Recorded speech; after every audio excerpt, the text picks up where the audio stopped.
आज होता वास्तुक शांतीचा दिवस। सगळेजण सकाळी लवकर उठून छान गप्पा मारत बसलेले, पण मी मात्र लवकर उठून पहिल्यांदा सगळ्यात अंघोळ करून घेतली, कारण ना नंतर जर अंघोळ एकदा राहिली ना की मग ती स्किपच होऊन जाते, परत काही अंघोळ करायचा मुहूर्त लागतच नाही आणि नंतर कंटाळासुद्धा येऊन जातो।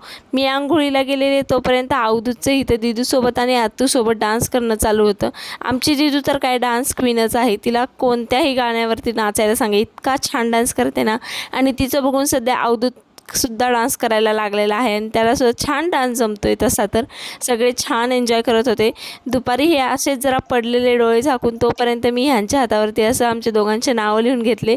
चांगलं वाटत होतं ते, पण नंतर पुसलं मीच, त्यांनी काही सांगितलं नाही पण मीच पुसून टाकलं। नंतर सगळ्यांसाठी कैरी चिरलेली, त्याच्यावरती चटणी मीठ घालून सगळ्यांना दिली आणि जेवणाची तयारी इथं चालू होती। तशी तर लवकरच सुरुवात केलेली, कारण सगळ्यांना संध्याकाळी 7 वाजताचं टायमिंग दिलेलं आणि पुणेकर म्हणजे टायमावरती येतातच, टाईमच्या बाबतीत एकदम परफेक्ट असतात।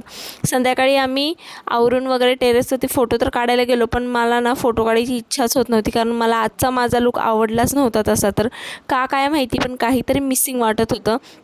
त्यानंतर दीदींचे थोडे फोटो काढले आणि मग आम्ही गेलो घरी।